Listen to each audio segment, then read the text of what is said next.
I'm Eric. I'm Connor, and this is a PIO vlog. Run 234, azimuth, power 45, engine 41, engine 47, medic 46, district 1, battalion chief 5, safety 35, channel SMS officer, confined phase rescue. We have a working fire, smoke showers from the second and first floor alpha side. Charlie, one additional medic unit, confirmed one victim trapped in the basement. On the wastewater plant, we've got 3 stories, medium-sized commercial. I do have fire from the roof. Off the scene, the basement, and secure the floor as best they could.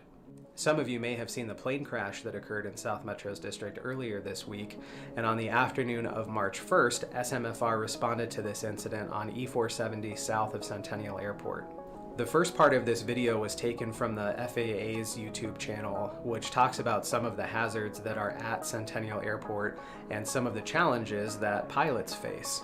So this video actually shows an airplane approaching from the south, traveling northbound to land on runway 35 left. And this is the same approach area where our aircraft crashed on March 1st, to give you a better idea from the air what it looked like. 5 Centennial attack. Tower, go ahead. Port 5, we just got notification that there is an aircraft that went down, I think near 470. Did you say an aircraft went down near 470?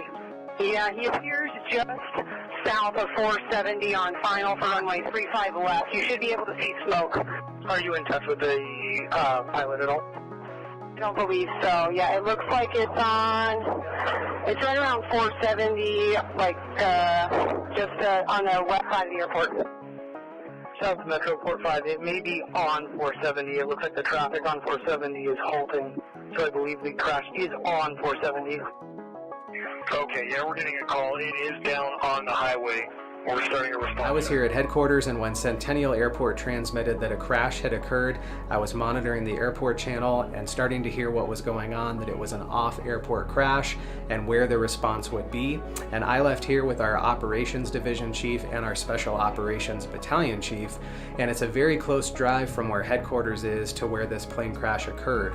So you'll see the drive over, listen to the radio traffic, and see 2 different angles of videos that were captured by motorists who were approaching the scene.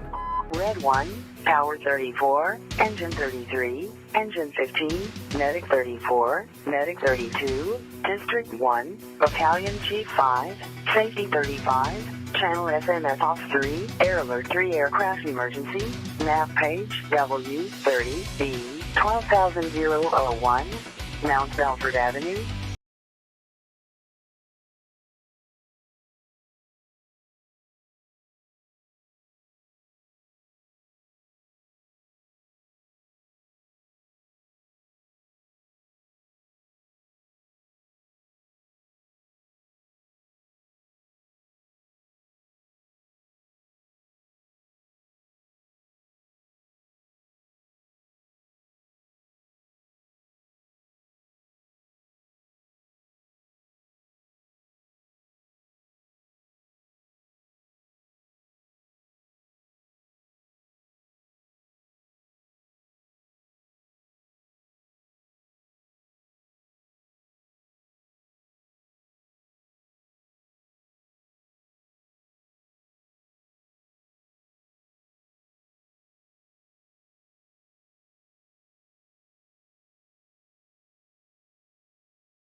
This is K1DBC. All stations please stand by. The Denver Radio Club Learning Net starts in 5 minutes.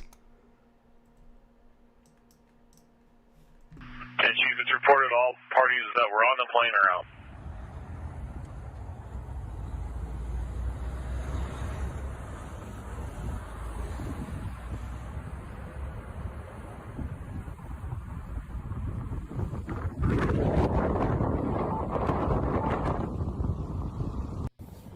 And District 1 dispatch reported the engine is on fire, broken open. We have Douglas, State, and Lone Tree en route. Copy, engine's on fire. If you can try to get information on how many patients we have. District 1, 2 souls on board, reported both out. Douglas County is on scene now. Dispatch, Special Ops 10. Special Ops 10, go ahead. District 1 copies, 2 souls on board. Yeah, smoke in the air. Go ahead, Special Ops. I'm on scene. I've got a small airplane. Looks like a single engine prop. It is on fire. It's an engine fire. Looks like everyone's out of the passenger compartment. We're going to confirm with RPs on scene. It is in the median, directly in front of my location. And I'll be 470 command in the offensive strategy investigating. Ops 10, you're on scene. You do have a single prop airplane on fire. Appears everyone's out in the median. You are in command, 1425. E470 northbound. Safety 18, Air Alert 3 aircraft emergency.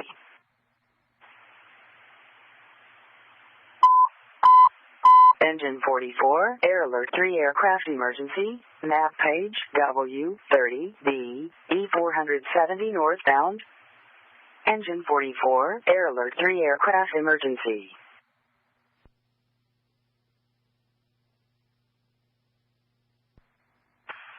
Third 3 copy, fire attack. 34 copy. Command District 1's on scene.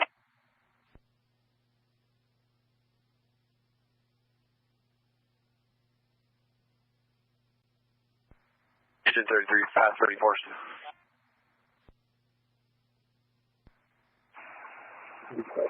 Engine 33, command, pull right in front of my vehicle. You should be able to pull a crossway off and get it from the median here. 33 copy. At Tower 34, if you pull up right behind 33 and block for them, please. 34 copy. Command, Medic 32, we're approaching from the west. Where would you like us? Medic 32, if you want to pull up behind the sheriff's office vehicles that are behind the medic unit, and come up and assist the other medic unit. Copy, behind sheriff's office, assisting other medic unit.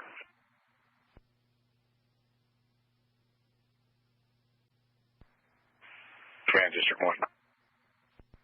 1. Go ahead, sir. I'm on scene just to your west. Let me know where you need me. And also, I had 2 tenders to this call. FYI.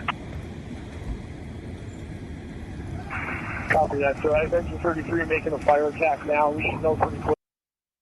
Watching video here from the South Metro Fire Rescue YouTube channel. Really cool stuff here. Continue to watch that here for a couple minutes.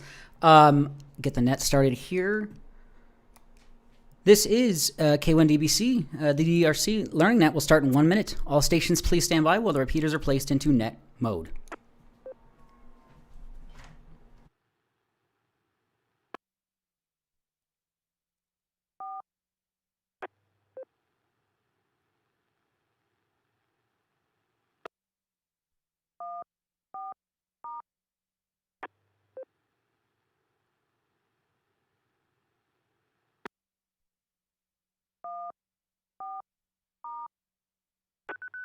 PL off. Quickly, I think they'll probably be able to get it with their tank water. And I also have Tower 34 if they're backing them up. If you want to just start find those vehicles and come on up to my vehicle, sir, that'd be great. There were 2 people on board the plane at the time of the crash, and they were both able to safely exit the aircraft before the fire started impinging into the passenger compartment. They were also able to get their luggage out of the plane. Both of them were evaluated by South Metro's paramedics and transported to the hospital with minor injuries. Med 1, if you want to come up and check in with the medic units, make sure they don't need anything, and then you can pump it back, sir. Copy, check in with the medic unit. All right, this is K1DBC Net Control. Thanks for checking things out here. I'll try to play a little bit of this maybe throughout the net and maybe after the net, but yeah, check it out on your own if you like. South Metro Fire Rescue, their PIO vlog for March 2022, covering a recent aircraft local crash here. So with that, we'll get the net started and go from there. This is K1DBC Net Control. Hello and welcome back to the Denver Radio Club Learning Net for March 23rd, 2022. This is a great place to learn about ham radio and STEM topics in general, and thankfully we have plenty of combined experience and expertise. My name is Doron, Delta Oscar Romeo, Oscar November, DORON. I am Net Control. We meet every Wednesday except the third Wednesday of the month at 7:30 p.m. Mountain Time on 145.490 and 448.625. This net can be broken at any time for emergency or priority traffic by using the word break. Is there any emergency or priority traffic at this time?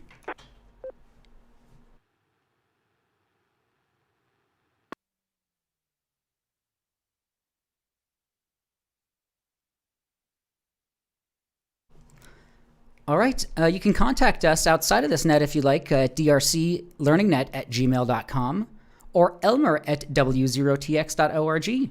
We also post our info at groups.io, ham learning net, as well as youtube.com/K1DBC, my call sign Kilo 1 Delta Bravo Charlie. You can also find us if you search for our club's call sign W0TX.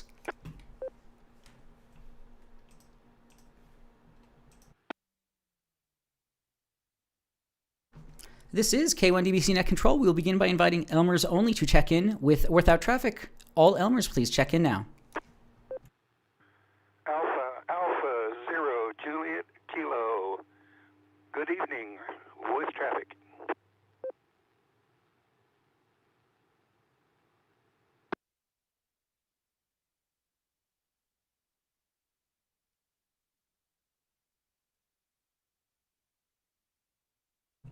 All right, in that time we had A0JK Fred with traffic. Thanks for checking in as an Elmer. Once more, if anybody would like to check in as an Elmer, no obligations or any strings attached with that. If you have any sort of expertise on anything and you'd like to mention that, don't hesitate to do so. If not, not a problem at all. So if you'd like to check in as an Elmer, we're taking all Elmers, A through Z, Alpha through Zulu, Elmers only at the moment. Please check in now, state your name, call sign, and let us know if you have any traffic questions.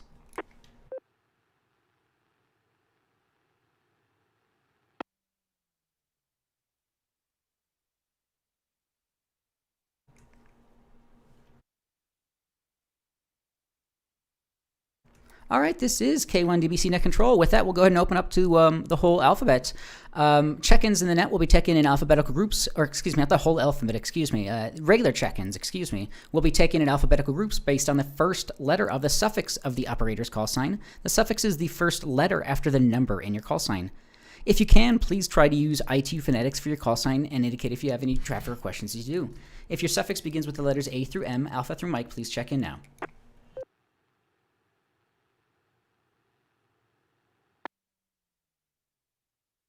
Kilo 6 Hotel Juliet Victor, K6HJV, Tom Arvada, no traffic.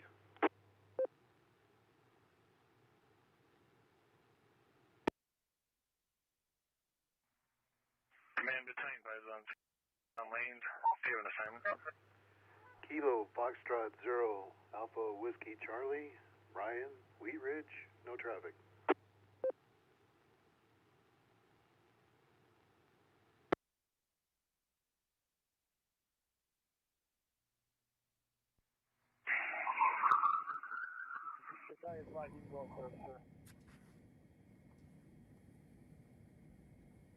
Copy, I'll take care of the fire saver.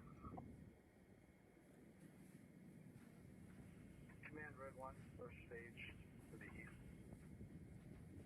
I want you to come around. All right, that time we had K6HJV Tom and KF0AWC Brian. Thank you both for checking in. W0TX Repeater.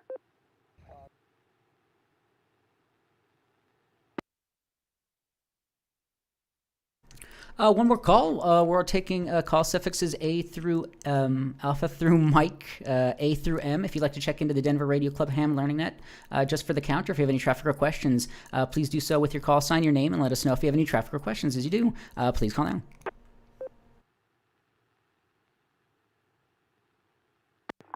Kilo Foxtrot 0, Foxtrot Papa India.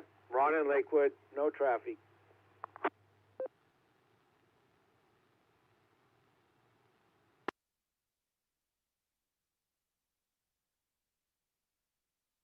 We are on scene, Chief, to your west. How can we be of assistance?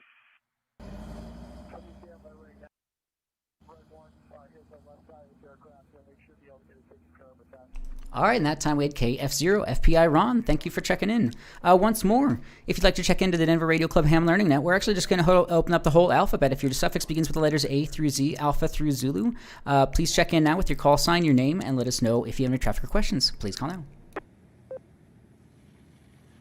Kilo Echo 0, November Romeo Echo, Jim in Littleton, no traffic.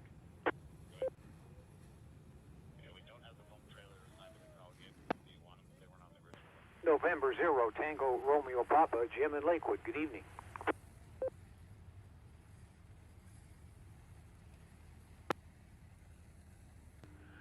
Kilo 0, Yankee Echo Sierra, Kid in Broomfield. No traffic. After the fire was extinguished, South Metro's hazmat team and Colorado State Patrol hazmat team worked together to drain the remaining fuel and water mixture that remained inside of the airplane's wings and in the body of the airplane. Part of that process involved draining the wing tank into a catch basin to collect the fuel and water mixture for an environmental cleanup company to take away. All right, and that time we had KE0 NRE Jim, N0TRP Jim, and K0YES Ken. Thank you all for checking in. Once more, we'll take all call signs, all call suffixes A through Z, Alpha through Zulu. Please check in now with your call sign, your name, and let us know if any traffic or questions. Please call now.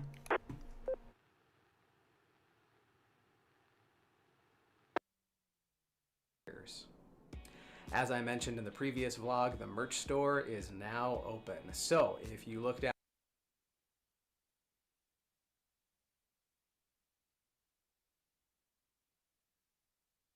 All right, this is K1DBC Net Control. Might be a bit of a quiet evening, not a problem from my end at all, but I'll throw it out to the net once more. Any other check-ins at the moment? You're more than happy to check things out online. YouTube.com/K1DBC. I'm just trying to play some things and bring some things up here.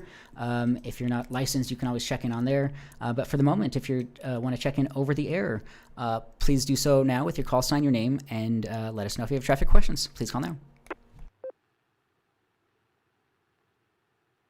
And some instructions on how to make orders and some information about when orders will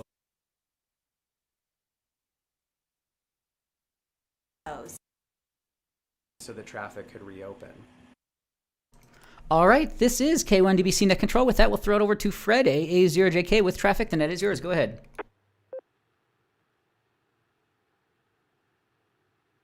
AA0JK, good evening, everyone. Okay, I got an update here on the Forestry Services fee that they want to put on our repeaters. I got a letter from Senator Michael Bennett today, and he was thanking us for informing him as to how that fee would, in effect, the Denver Radio Club's repeater and amateurs' ability there to communicate, and especially during times of emergencies and disasters. He said that it's critical that we keep him informed on our thoughts and the issues as they come available, to keep his staff informed.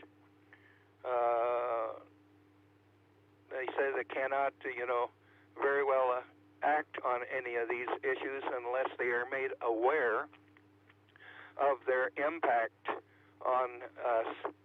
And let's see, what else did he say here? Also stated that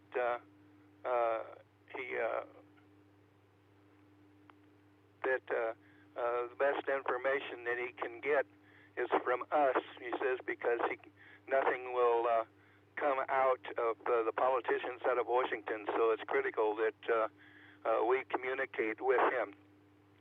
And naturally, he'll keep us posted. Also, to get their attention, I sent them a video clip produced by Walter Cronkite, KB2GSD. A lot of you should remember Walter was a major broadcaster, news broadcaster, and made an excellent video concerning issues with how amateur radio operators contribute to the communities during emergency situations. So we got a real good feedback from him. We'll see what transpires. Trying to help out when and where America needs it most.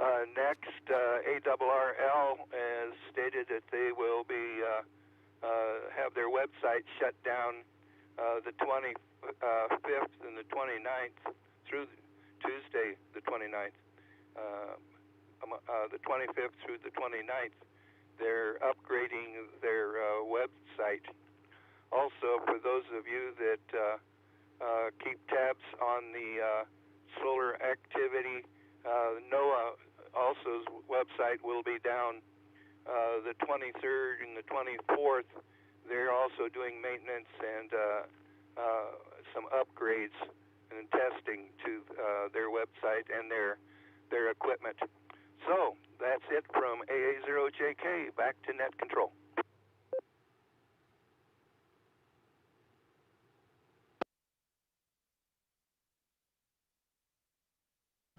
All right, AA0JK Fred, this is K1DBC Net Control. Thanks for the information there. Yeah, I had seen that once in the past. I think that video you mentioned by Walter Cronkite, Amateur Radio Today, really interesting video here he had put together. Interesting news altogether. There's lots of stuff going on, solar weather activity, and interesting to know about the news, these websites being down, and as mentioned, the comments for the proposed fee for the forestry service land with amateur radio equipment on it. It's good to know that our local politicians can at least be aware of and informed of it, and hopefully somewhere down the line they can be more involved in understanding of how much we are involved with our local communities here and around the world, etc. So really cool stuff there, Fred. AA0JK. This is K1DBC Net Control. I'll throw it out to the net. Any other comments, questions, check-ins, anything else for the moment, please call now. Landline circuits were jammed and virtually useless, but dozens of radio amateurs helped the police and fire departments and other emergency services maintain communications in New York, Pennsylvania, and Washington, D.C. Their country asked, and they responded without reservation. But being a good Samaritan, All right, this is K1DBC Net Control. Just continuing to watch this video by Walter Cronkite, and just responses to some of our most tragic events. Amateur radio operators have been there. We're looking at the September 11th unfortunate events, but we are everywhere, and we respond in a lot of dire situations, and that a lot of other people wouldn't be able to, and we have the abilities to help communicate so hopefully one day the government agencies it trickles down and they understand how much effort we really provide to our communities. So looking at the photo of a emergency disaster services from the Salvation Army, I guess that brings us into something I can bring in here, but I'll throw it out to the net. Anybody else have any comments, questions, check-ins, anything else at the moment, please call now. it turned ominously dark. The air was thick with smoke, making breathing more difficult. The sun Whiskey David 0, Charlie India Victoria, Charles Endeavor. No comments, just checking in. Reduced in intensity to little more than a light bulb through the smoky haze. The wind, increasing in speed, began blowing the fire toward the volunteers. The sheriff came All right, this is K1DBC Net Control. Welcome knowledge to the following check-in. WD0CFE Charles, thanks for checking in. So they stood by their radios, handling emergency communications for the police. This is K1DBC Net Control.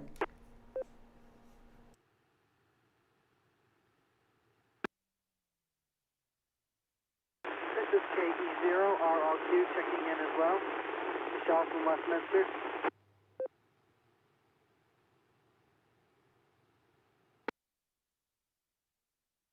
This is Whiskey Alpha 4, Mike Bravo Golf.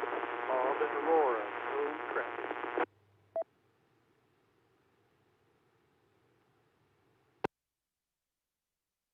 The fire, the Teller County Office of Emergency Services. All right, this is K1DBC Net Control. I'd like to welcome all the following check-ins. KE0RLQ Michelle and WA4 MBG Bob. Thank you both for checking in. They're pretty quiet. Firefighters should be coming in for supper before long. The role of amateur radio operators in this particular event has been very significant. We've provided a lot of communication capability. We're in an area. All right, this is K1DBC Net Control once more at the moment. If you've just tuned in, this is the Denver Radio Club Ham Learning Net, a general Q&A about ham radio, STEM topics in general, and thankfully we have plenty of combined experience and expertise. So if you'd like to check in and you're a licensed operator, please do so. We're taking all call signs, all call suffixes. Please call in with your call sign, your name, and let us know if you have traffic questions. Please call now. The emergency workers, the firefighters, the police, the radio amateurs, handling the communications, all of them were safe. This is WG0N. I'll be coming back to the command center. You know, we call them radio amateurs. Was that W0GN right there? Is that who that was? All of them were safe. This is WG0N. WG0N. We know a WG0N, don't we? This is K1DBC Net Control. I'd like to...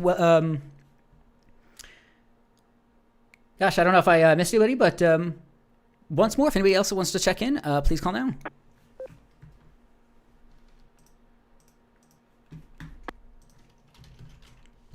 It certainly looks like him.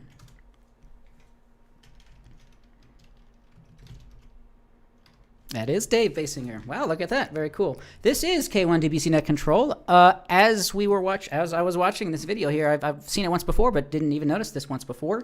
Talking about the Amateur Radio Today video that Fred had mentioned by Walter Cronkite. At Betamark, timestamp 4 minutes 8 seconds or so, we see our own board member WG0N, Dave Basinger, responding to, I believe, this may have been, I forget what this is, some sort of wildfire, some sort of emergency event, but pretty interesting that he was in that, so I didn't notice that, so really cool stuff there. This is WG0N. I'll be coming back to the command center. You know, we call them radio amateurs, but their skill levels are anything but Very cool. amateur. This is K1DBC Net Control. I have some things I can bring up. But if anybody has any other comments, questions, check-ins, anything else at the moment, please call now. Realm would be called professionals. They're the people who know how to put the pieces together, know how to build the networks, know how to get information from one. Yeah, A0JK Fred, comment, go ahead. AA0JK, yeah, we've got a few more days here left before the cutoff for comments to the FCC concerning how the Forestry Services fee will affect our repeaters. We stand to lose a repeater if that passes, because we're already paying rent for the use of that facility. An additional $1,400 fee on top of that will probably mandate a removal of that facility. So that piece of equipment. So if you want to continue to have access to a repeater up there, it's best that you get out there and make your thoughts known. So they are receptive, and let Michael Bennett know your thoughts on the subject. We're getting close to the cutoff date. AA0JK. TRP with a question. All right, this is K1DBC. Yeah, we have until March 31st to make a comment. There's a link right on the W0TX website, and it takes you to the regulations.gov, and there should be a comment button here that you can click on and submit a comment. Enzo TRP question, go ahead. Enzo TRP, or Fred, is that fee, is that like per transmitter or per organization, no matter how many transmitters they have, or do you know how that fee is based? It'll be per transmitter, as far as I know. It's the way I understand it. Okay, thanks. Enzo TRP, back to net.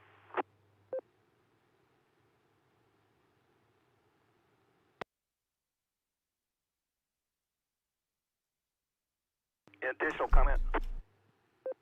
Yeah, go ahead. Additional comment. Yeah, if you're aware of any of the other front range radio clubs that have equipment up there, you might be communicating with them also as to how this will affect them. I'm quite sure they're already aware, but it always helps to get out there and compare notes. AA0JK, back to net control.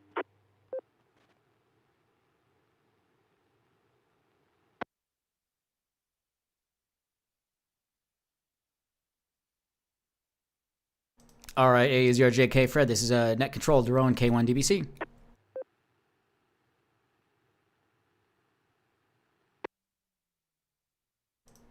Yep, absolutely. As mentioned, we have repeaters on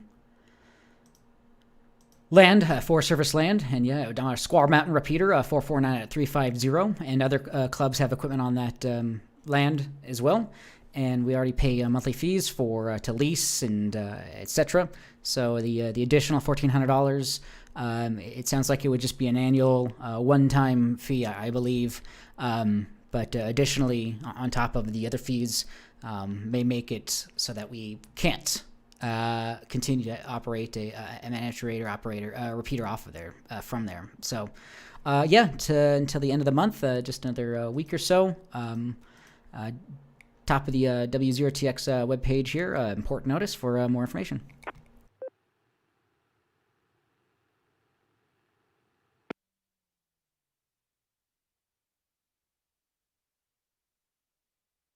All right, this is K1DBC Net Control. Are there any other check-ins, comments, questions, anything else for the moment? Otherwise, I can bring some things up, but please call now. W0TX repeater.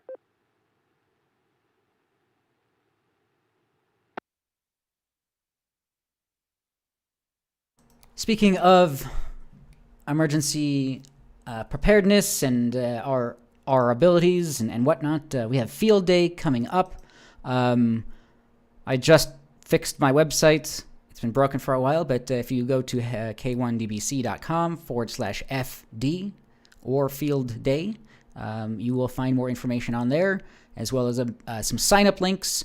Very similar, exactly as last year. We will be at the Prospect Arena. Please do not hesitate. This is a free opportunity for overnight camping for a weekend. There's plenty of space. We're going to try to make sure that everything's enclosed. If we get rain, we'll make sure that there's covered spaces. We'd love to have people stay overnight. You can sign up for, right now, we're preliminary asking for kind of these basic bands here, 10 to 20 meters, 40, 80, different time slots, and different volunteer opportunities, helping break up or set down, things like that. There's really no obligations that really come with any of these things. So if you can't make it to operate, or if you can't make it to volunteer, don't hesitate about that. I will be having more information sent out to the club in general and the membership in general. There's also the kind of the video I put out from last year's field day. So if you hadn't checked that out, you can see kind of some behind the scenes of picking up some of the equipment and setup like that. So k1dbc.com/FD for field day or just field day for more information. And hopefully would love to see you out there. Showed up and pre-staged the vehicles and planned out how we would set the field day up. Field day, Whiskey 0 Tango X-ray. Whiskey 0 Tango X-ray.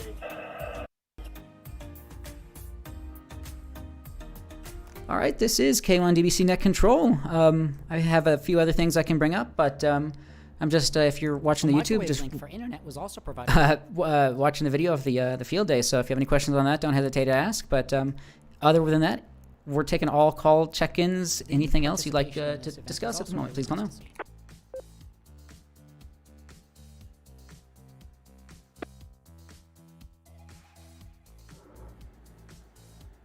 Here we see Doc, W0TX, and other club members operating an antenna tuner. All right, this is Daron K1DBC Net Control.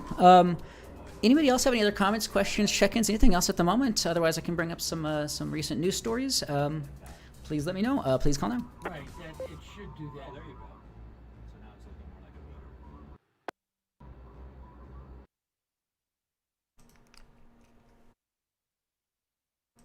All right. Again, more information we'll have on our official YouTube webpage, W0TX, on Field Day as well very soon here.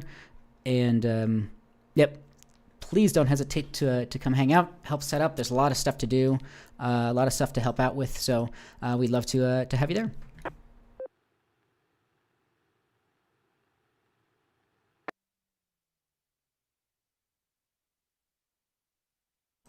All right, this is K1DBC Net Control. Let's see, I can bring up some news article here. I'll drop though for a moment, make sure I'm not doubling, and see if anybody else has anything else. Please call now.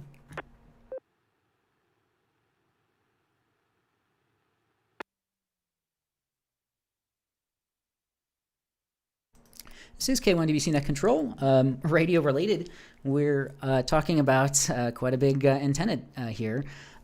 Titled Tune Your Dish Antenna Like a Pro over on hackaday.com. Great blog to read about a lot of engineering topics, written by Elliot Williams from March 22nd.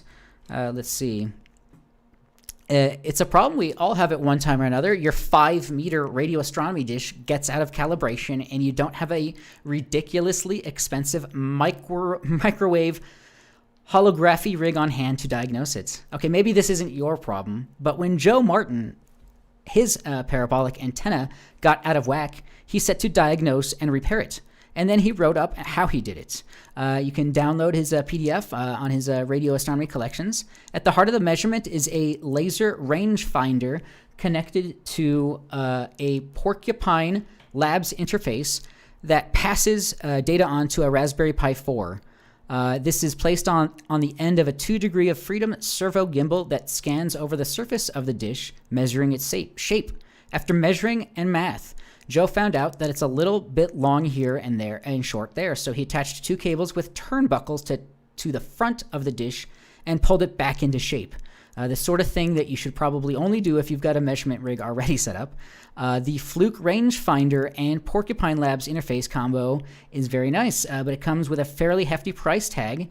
We've seen they've seen a lot of hacking into El Cheapo, but yeah, really interesting stuff there. Tuning your 5 gigahertz or 5 meter radio astronomy dish maybe involves a little bit more tuning than some of our radios. So pretty interesting article there.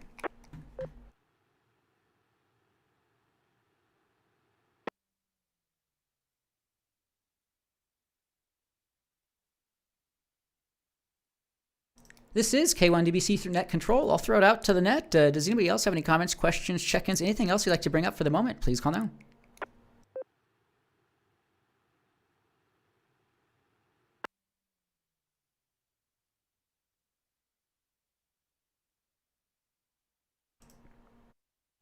All right, another great article here about radio telescopes over on rtl-sdr.com.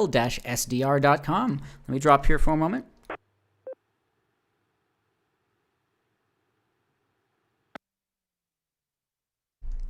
Article titled Detecting Interstellar High-Velocity Clouds with a Radio Telescope and a Software-Defined Radio from March 17th.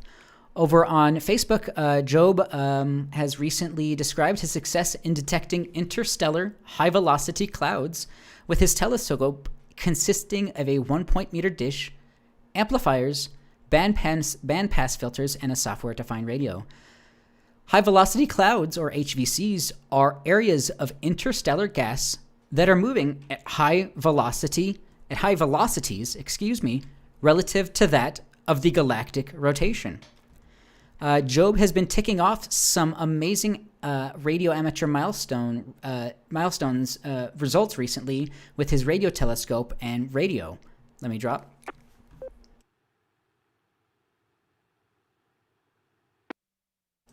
So far, he has managed to image the Cygnus star-forming region, complete a hydrogen line survey of the northern sky, measure the galactic rotational curve, and create a radio image of the Milky Way.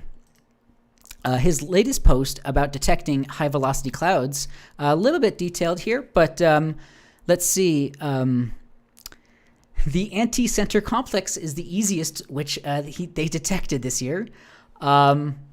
This week they tried C3 at its galactic coordinates. You could find it on the all-sky map of high-velocity clouds. Really, yeah, take a look at this stuff here. He did some simulation. He's asking to pay attention to low brightness temperature, 0.3 Kelvin, compared, for instance, with Deneb, which is 80 Kelvin. Really, really heady science here, and has some pretty cool images of his results and of his equipment. So, we as citizens are really have everything in our hands nowadays to really be able to understand our universe. So, really, really cool stuff there. Radio telescopes. W0TX repeater.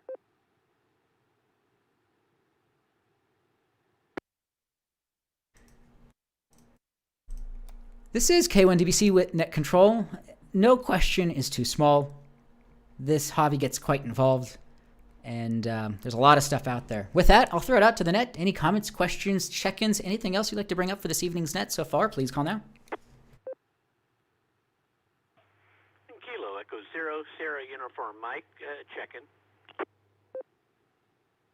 Kilo Zero, Golf, Papa Alpha, Bob in Lakewood, check-in.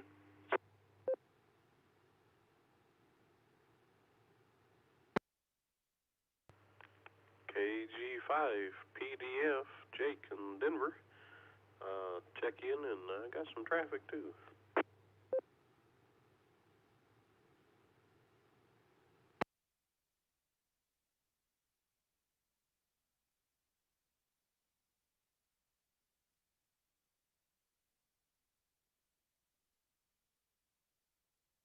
One place to another when every other system has failed.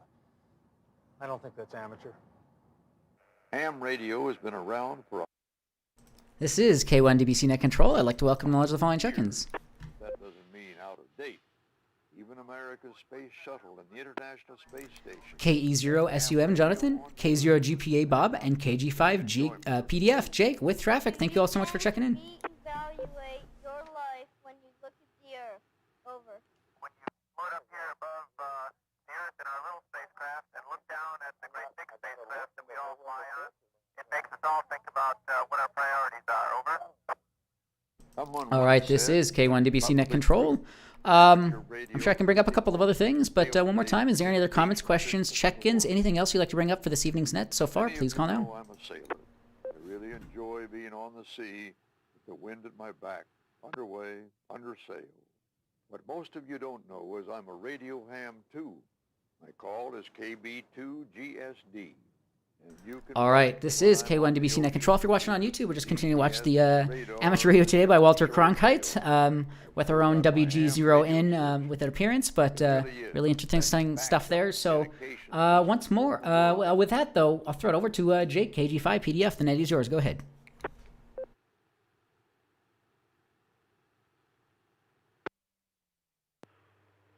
Good evening, drone in the net. It's KG5 PDF, Jake. And it's been a minute or two since I asked about some apartment type antennas. Just thought I'd share that I've had a 40-meter loop up here for a little while now. Picked up a small antennas for small places ARL book at the swap meet a while back. And it turns out a halfway 40-meter loop is about the size of a living room plus kitchen. So got that going, and it works a lot better than the MFJ toy box. I can testify to that. I'm actually hearing signals.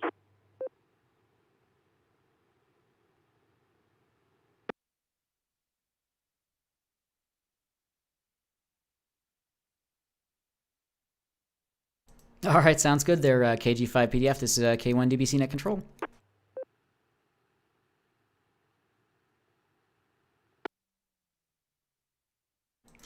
Not sure if you had meant to drop there, but yeah, that's really cool there. So yeah, ARL small antennas for small spaces. Yeah, good to hear that. Yeah, for the size of your living room and a kitchen, you can get away with a 40-meter loop antenna. So yeah, you know, you have to understand the some safety aspects of it, but yeah, it's definitely capable of operating indoor antennas indoors with these sort of bands. Very, very cool stuff there.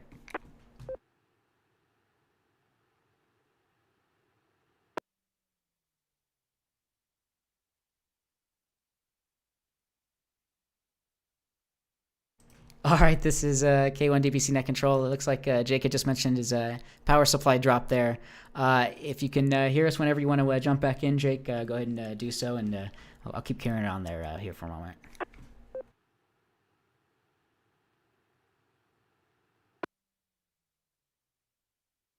All right, yeah, he was talking about the publication Small Antennas for Small Spaces, author Steve Ford, Whiskey Bravo 8, India Mike Yankee. Item number 512 from the ARL, $20. Pretty small price to just get some understandings of something we discussed quite a bit. If it's covenant restricted or whatever it may be, but you know, a lot of this hobby is about experimentation, and definitely don't hesitate to try, because you never know what would work.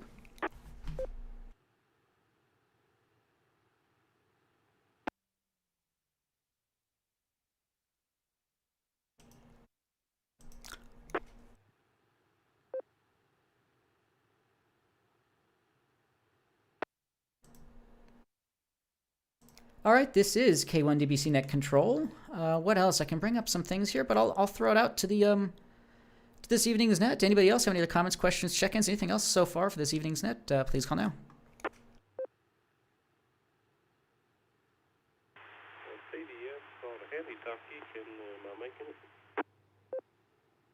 Yeah, KG5 PDF. We're getting you just fine. Go ahead.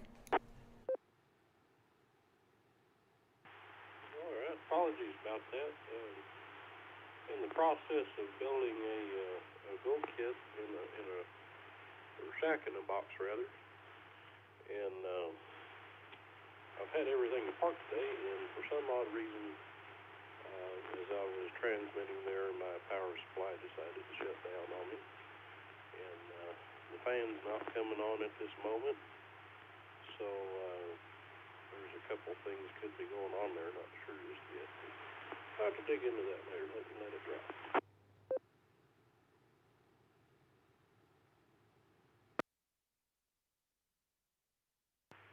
Anyway, so yeah, we got the 40-meter loop up, and I am hearing signals out there on 80's actually working pretty good as far as receive. You know, 40's just noisy, and same 20's kind of hit and miss. So tune, actually, I can get it to tune with the manual tuner. I can bring it down to about a 3 on the SWR with the MFJ manual tuner. It has a 4-to-1 balun in it, and then the automatic tuner next to that will pick it up and take it on down to match it up to the radio. The only problem I'm having now with it is just 80 meters in general tends to really interfere with itself and other things. So I think I got it tuned a little better now. It is kind of particular whether you're tuning on 5 or 50 watts. Let me let it drop a second.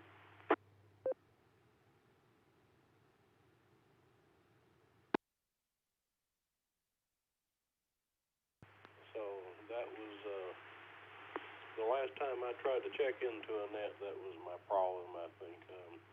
I had tuned on 5 watts, and the SWR was actually pretty high when I turned it up to 40 watts, and then on top of that, when you modulated it, it was messing with the automatic tuner quite a bit. That SWR would jump around quite a bit as you started really putting power out there. So, like I said, I got it tuned in a little bit better. We're actually tuned with wall putting about 30 watts into it, and that was a lot more happy.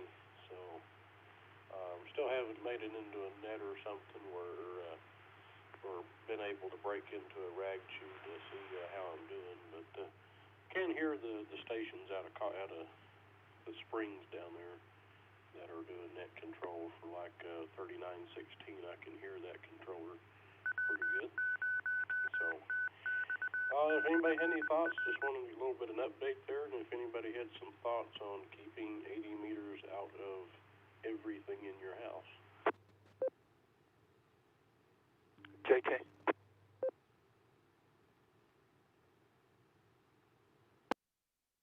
All right, KG5 PDF. This is K1DBC Net Control. Thanks for the follow-up on that there. Yeah, AA0JK Fred, go ahead. AA0JK, okay. With a 40-meter antenna, I don't think that you're going to have much luck there with 80. It's really not designed for 80 meters, I don't believe. But it is for 15 meters. 40 and 15 meters usually work pretty good on that configuration there. So you might give that a shot. And the bands 10, 15, and bands are starting to open up, and we're seeing some activity there on those bands. So try 15 also, but I wouldn't give much hope there for 80. And with that particular antenna that you're talking about, that's the reason why you're having all the interference and everything in the QTH there. Is it's really not set up, not compatible for 80. Depending upon your configuration there. AA0JK, back to net control.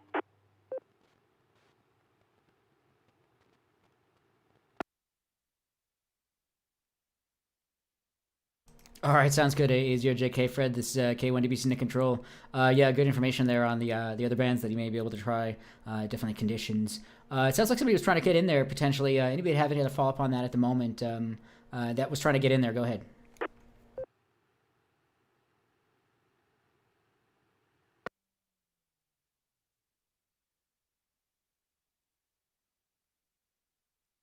All right, this is K1DBC Net Control. My only question for KG5PDF was, were you following any instructions, or is this just a random end-fed wire, or what's the actual design there?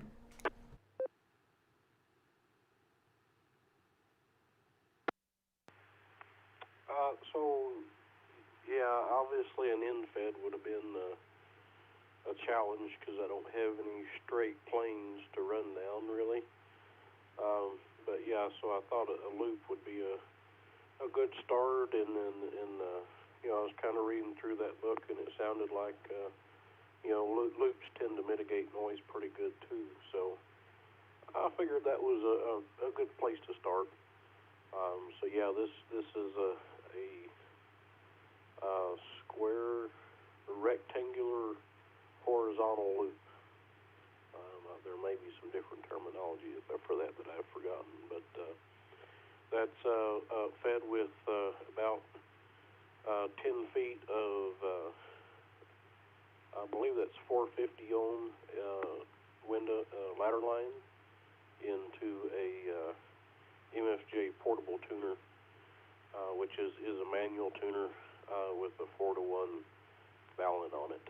So, and like I said, that it tunes up real nice on 40. It's actually a couple of feet short for 40, but the tuner has no problem bringing it in.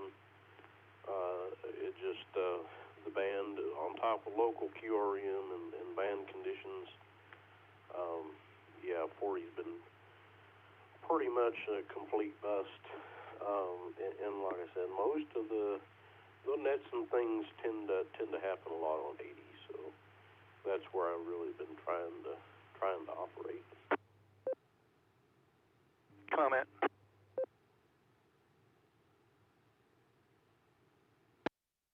All right, thanks for the follow-up there, PDF. Yeah, comment A0JK. Fred, go ahead. AA0JK, yeah. Might make note that the in-fed antenna does not have to be strung out all in one straight line. You can weave it around and loop it and stretch it out as long as it doesn't at any point fold back on itself. You know, try to keep from going anything beyond say 90 degrees there, but you don't have to stretch it out directly, you know, straight. That's not a problem. But Chameleon's got some good in-fed antennas, and there's even the ARRL even has an inexpensive home brew that you can make your own. They send you all the parts, and then you can make the winds around the oh, I'm losing it here. You can make your own windings and everything around the toroid. There we go, and make your own there for inexpensive in-fed antenna. But don't think that you have to stretch that out all in one line. And kudos there on the Go box. So this AA0 is JK, back to net control.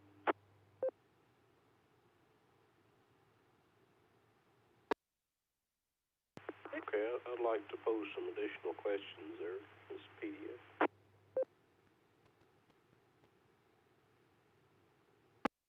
HJB.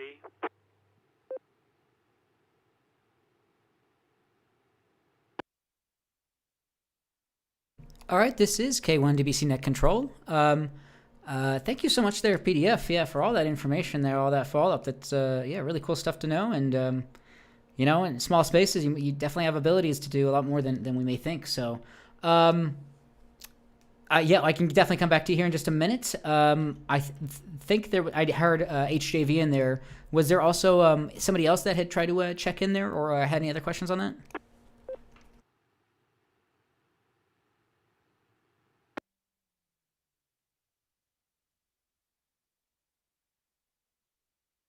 HJV with a comment. All right, perfect. Yeah, HJV, go ahead, and then we'll come back to hear Jake PDF. K6HJV, go ahead. Yeah, this is Tom, K6HJV. In fact, my other radio here in the shack is on 80 meters FT8 right now, and there's several Canada's coming in, and of course down in the Caribbean, the stations are coming in on 80 FT8. But I've got that same book that you have, and they show a doggone 80-meter antenna running along a fence line. It goes 37 feet and makes a bend, goes another 37 feet.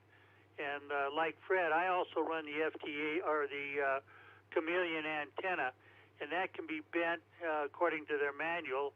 I've got it out full length, but I've had very, very good luck with that antenna, even down on 160 meters when it opens up.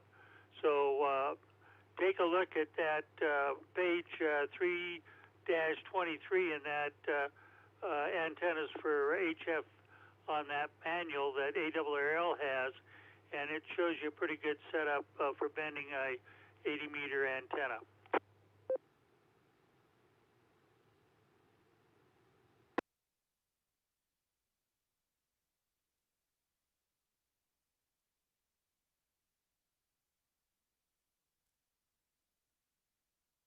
All right, thanks there, PDF, or excuse me, K6HJV Tom, for the follow-up there. Yeah, I'm looking at a version online here. I think I'm looking at an older version. I don't see a 323 on here, but yeah, very cool stuff there. KG5 PDF, go ahead as well.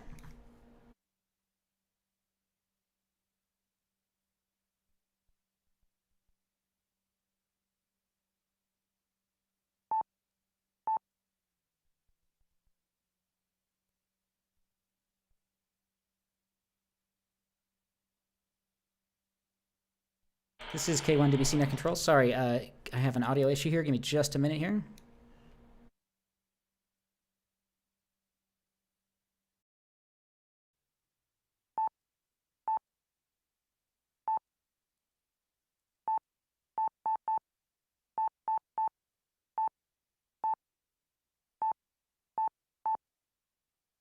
All right, sorry about that. This is K1WC Net Control. I got that worked out. KG5 PDF, if you have any other follow-up on that, or you said you had some other additional questions, go ahead. Yes, sir. That was a follow-up on those comments. Yeah, I hadn't worked all the way through that book yet, so I kind of got to loops there and thought I'd pause there and give them a swing. So I'll definitely keep look into that. But yeah, as Fred was mentioning, I saw that newsletter from the ARRL with the InFed wire kit, and I was kicking it around, and I thought, you know, on just a casual afternoon, I could probably get away with, you know, chunking a fishing weight off the balcony to the tree in the middle of the courtyard, and that would get me 60-some odd feet of wire hanging out there for just, you know, temporary portable type use. My question around that, though, is I am on the 3rd floor, so I don't have an earth ground, and the little bit of reading I have done on InFeds was you know, you really need a solid ground, it sounded like. So any thoughts on a workaround with that?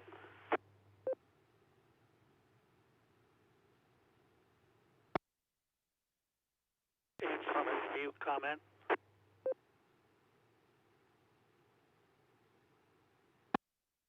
This is K1WC Net Control. We had HJV and somebody else. Was somebody else trying to get in there as well? Go ahead, Tom.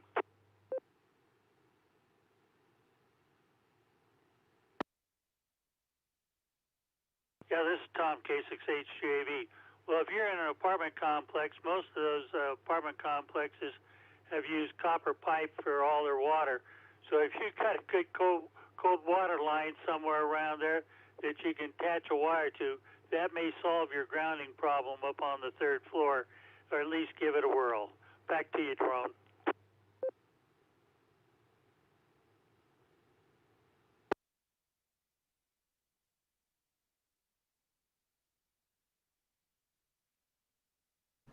All right, K6HAV. Yeah, good information there. Yeah, an alternative for some traditional grounding is copper pipe grounding. Yeah, you could definitely go to that. Favorite is grounding devices because they typically extend at least 10 feet underground from a point to where the pipes entered to the home from the main water line. Good stuff there, yeah. A0JK, Fred, go ahead. Yeah, A0JK. Yeah, Tom covered what I was going to mention quite well. So, Tom, kudos there. Tom got it covered. A0JK, back to net control.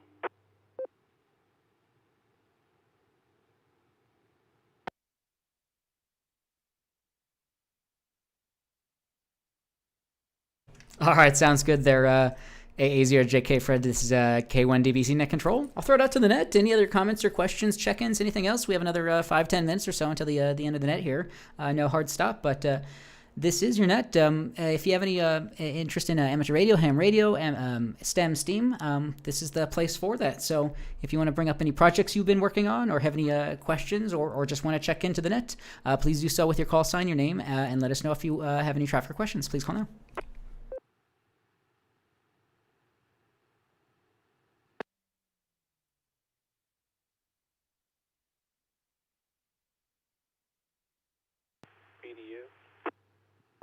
Yeah, KG5, PDF, go ahead. Well, I'll just wrap up that conversation, and I guess appreciate the feedback there, guys. And yeah, there's a radiator right behind my desk, and the kitchen sink is not very far away. So I think I may go invest in a roll of strap and make that happen. So appreciate those comments, and yeah, that's digital. I see digital modes in my future for HF.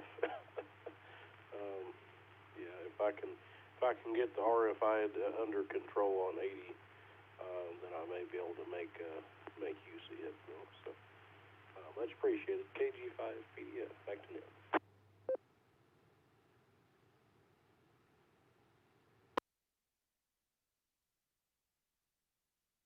All right, KG5 PDF. This is Daron, K1DBC Net Control. Yeah, once you get up onto those HF bands, those digital modes, there's quite a lot to do there for sure. So cool stuff there. So yeah, appreciate that conversation. Really good question there. Really good information there. So yeah, I'll throw it out to them again. Anybody have any comments, questions, check-ins, anything else so far for this evening's net? Please call now.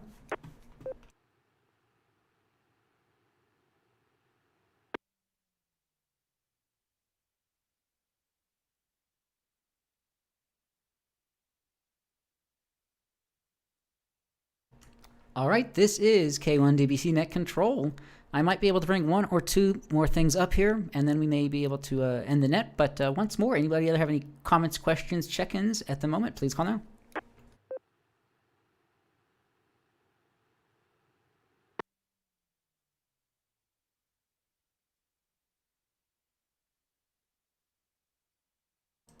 All right, this is K1DBC Net Control. I'll see if I can find anything else. After the net, I'll try to continue playing some of the videos I was playing. I was before the net, I was playing a PIO vlog for the South Metro Fire Rescue, and they had covered a plane crash here recently, locally. So I will continue to play more of that and what they were talking about and discussing for a few minutes after the net. But with that, though, does anybody have any other further comments, questions, check-ins, or anything else for this evening's net? Please call now.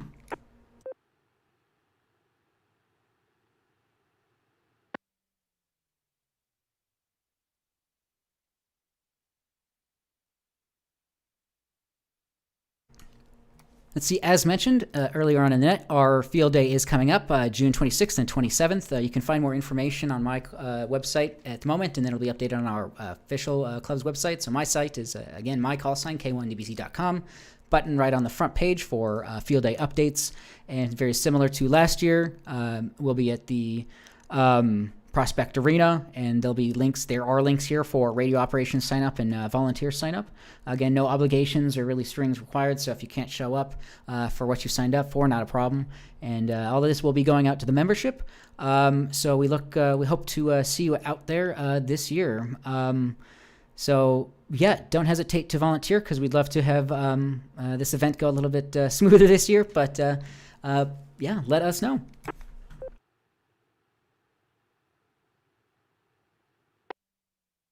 You can always contact the club W0TX at W0TX.org. More information, our club W0TX.org. Everything there. We just had our meeting this past week on a really interesting presentation on digital amateur radio television. If you'd mentioned, or if you'd missed it, I do stream and archive our nets and meetings on YouTube. So this was presented by Jim Andrews, K6HTV. He works with the Boulder Amateur Radio Group, and they do digital amateur television. So if you had missed that, yeah, it's up on my youtube.com/K1DBC. Really, really interesting presentation and technology that we really don't discuss too much here. W0TX repeater. Seeing what might be happening, you can actually go to the internet and watch live video from repeaters around the world. If you go to the British Amateur Television Club All right, this is K1DBC Net Control. Just watching part of the video here where he talks about that they can actually watch the streams that they do at this link, batc.org.uk/live, Bravo Alpha Tango Charlie.org.uk/live, and you can view some of the K6HTV or KH6HTV repeaters up in Boulder.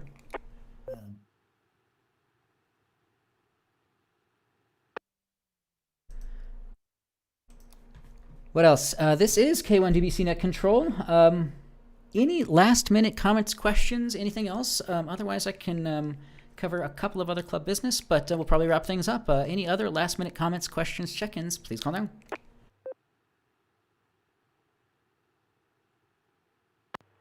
PDF was a quick one. Yeah, KG5, PDF, go ahead.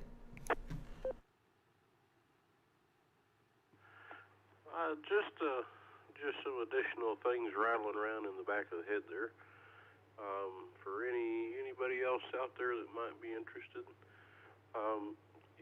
sometime or another, one might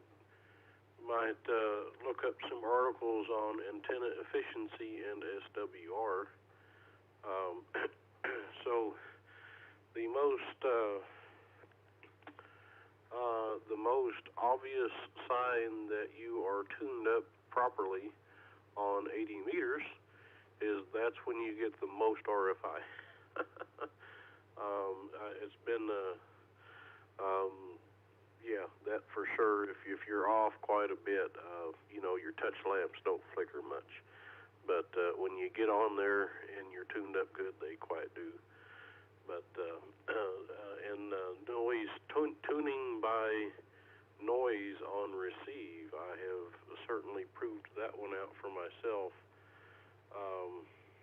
Having this manual tuner that a friend loaned to me to try to do this, this loop is a balanced antenna, so and obviously an automatic tuner is not gonna match that up very well, being out of band. So yeah, you can certainly go a long ways just tuning by the white noise on receive. Anyway, that does it. KG5 PDF.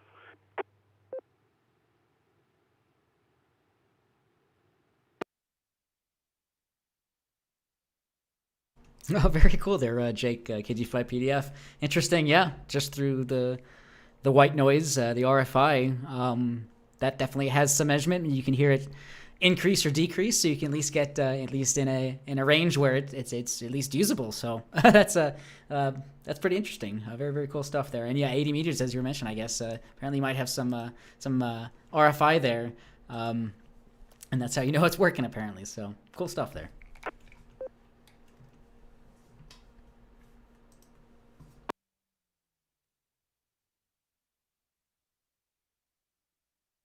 All right, this is K1DBC Net Control. I guess I'll throw out the last call. This will be the final call. Any other last-minute comments, questions, check-ins, anything else for this evening's net? please call now.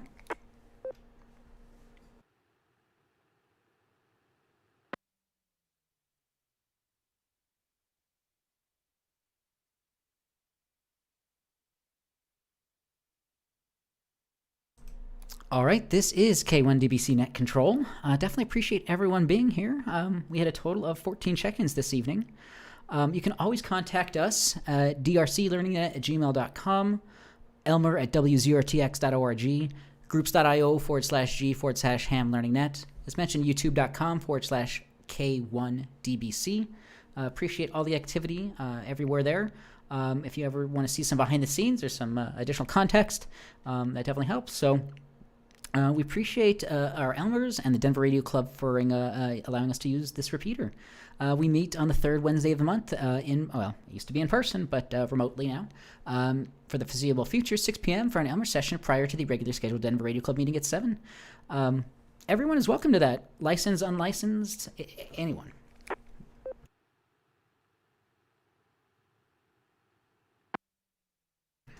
Please join us next week, 19:30, 7:30 p.m. Mountain Time for the next Learning Net. All stations, please stand by while the repeaters are placed into normal mode. PL on.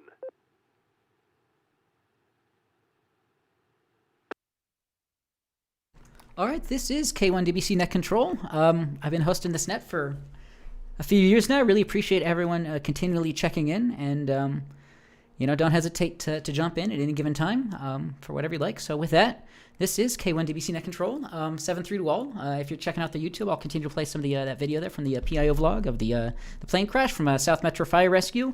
Otherwise, you can check that out on your own time. With that, this is K1DBC Net Control, 7-3, and I am clear. Everyone take care.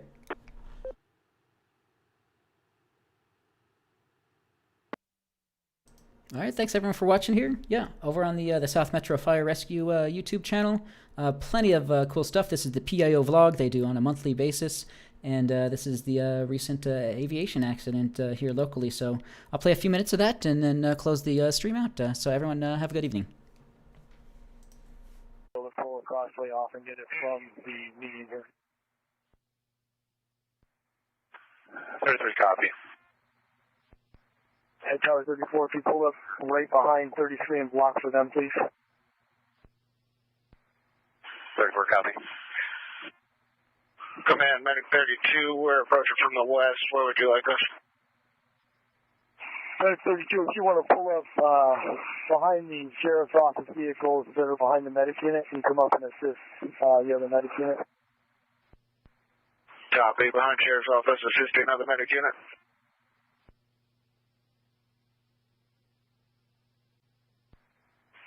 Command District 1. Go ahead, sir. I'm on scene just to your west. Let me know where you need me. And also, I had 2 tenders to this call. FYI. Copy that, sir. I have Engine 33 making a fire attack now. We should know pretty quickly. I think they'll probably be able to get it with their tank water. And I also have Tower 34 up here backing them up. If you can come on up to my vehicle, sir, that'd be great. There were 2 people on board the plane at the time of the crash, and they were both able to safely exit the aircraft before the fire started impinging into the passenger compartment. They were also able to get their luggage out of the plane. Both of them were evaluated by South Metro's paramedics and transported to the hospital with minor injuries. Med 1, if you want to come up and check in with the medic units, make sure they don't need anything, and then you can pump it back to service. Copy, check in with the medic unit. Command detained by on scene in the westbound lanes. Do you have an assignment?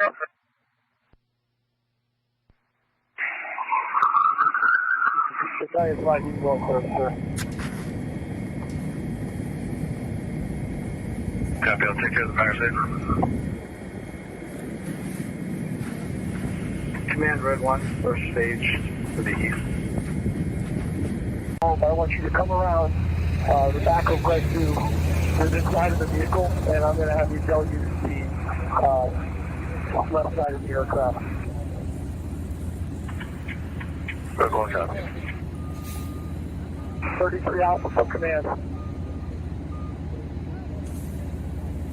Go for 33. Looks like you guys can back up on that hand line. We're going to bring in Red 1 and have that hit the left side of the aircraft.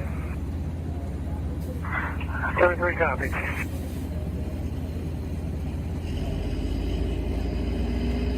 Command, engine 44. Engine 44. We are on scene, Chief, to your west. How can we be of assistance? S.t.e.m right now. We're going to have Red 1 hit the left side of the aircraft, and we should be able to get it taken care of with that. Copy. Have you talked with the Centennial Airport yet? I'm sorry, say again? Have you made contact with Centennial Air? I have not, sir.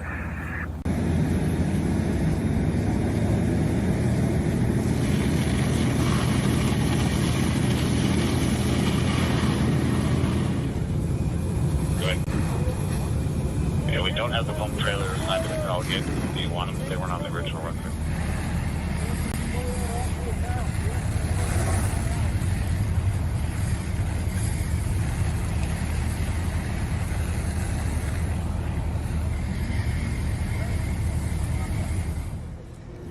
After the fire was extinguished, South Metro's hazmat team and Colorado State Patrol hazmat team worked together to drain the remaining fuel and water mixture that remained inside of the airplane's wings and in the body of the airplane.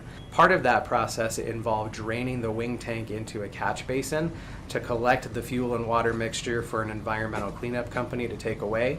That company also worked to mitigate the spilled fuel in the median of 470. Once the fuel problem was mitigated, the aircraft was actually winched up onto the back of a tow truck and removed from the scene so the traffic could reopen.